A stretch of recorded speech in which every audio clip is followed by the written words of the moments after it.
అల్వాల్ ప్రాథమిక ఆరోగ్య సంరక్షణ కేంద్రంలో నూతనంగా ఏర్పాటు చేసిన మహిళా క్యాన్సర్ స్క్రీనింగ్ సెంటర్ను మల్కాజ్గిరి పార్లమెంట్ సభ్యులు ఈటెల రాజేందర్ ప్రారంభించారు. ఉన్నవారైనా లేనివారైనా మహిళల్లో అత్యధికంగా వచ్చే రొమ్ము క్యాన్సర్ను నుండి రక్షించుకునేందుకు గాను లక్షల రూపాయలు ఖర్చు చేయాల్సి వస్తున్న ఈ రోజుల్లో అల్వాల్లో ఇటువంటి స్క్రీనింగ్ సెంటర్ ఏర్పాటు వల్ల స్థానిక మహిళలకు ఎంతో ఉపయోగకరంగా ఉంటుందని ఈటెల రాజేందర్ అన్నారు. ఈ కార్యక్రమంలో మల్కాజ్గిరి ఎమ్మెల్యే మరి రాజశేఖర్ రెడ్డి, అల్వాల్ కార్పొరేటర్ విజయశాంతి, జిల్లా వైద్యాధికారులు పాల్గొన్నారు. ఎందుకంటే మనకు ఒక అద్భుతమైన ఎంపీ మన ప్రాంత ప్రజలు ఎన్నుకున్నారు. ఎప్పుడు పని చేయాలా, ఏ విధంగా పనులను ముందుకు తీసుకుపోవాలనే తలంపుతోటి ఫస్ట్ అంటే ముందు వరుసలో ఉండే ఒక పొలిటీషియన్ ఎవరైనా పేరు చెప్పుకోవాలంటే అది మన ఈటెల రాజేందర్ గారే.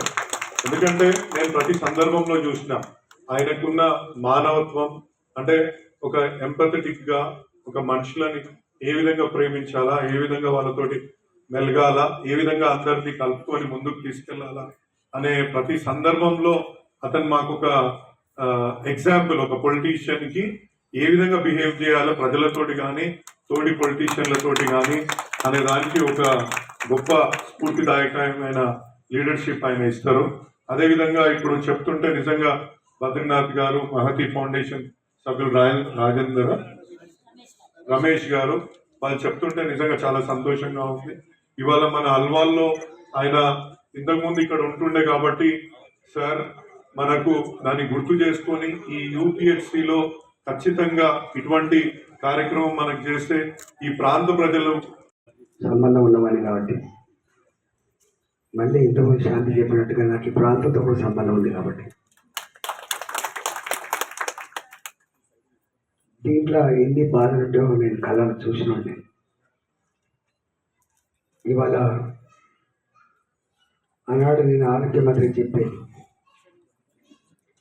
ఈ శాఖ ఎంత బలపడితే, ఎంత గొప్పగా పనిచేస్తే ప్రజలకి పేదరికం నుంచి బయటపడే ఆస్కారం ఉంటుంది. ఈ వైద్యం ద్వారా వచ్చేటువంటి ఎక్స్పెండిచర్ అధికారులు గారు which is not expectable expenditure.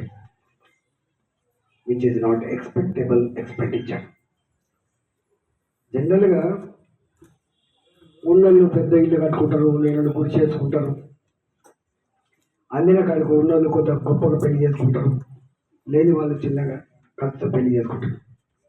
కానీ ఇక్కడ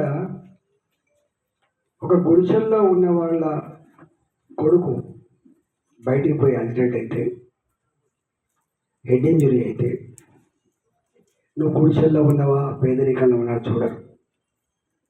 మొట్టమొదటిగా 10-15 లక్షలు కట్టు, అట్లయితేనే ట్రీట్మెంట్ మొదలైంది అంటారు.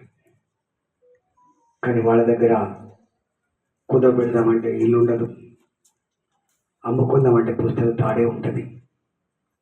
కానీ తల్లి ప్రేమకి ఉన్న కుటుంబం లేని కుటుంబం తేడా ఉండదు. కాళ్ళ మీద పడుతుంది కొడుకును బతికించమని, కానీ కనికరించదు పైసల సమాజం. అందువల్ల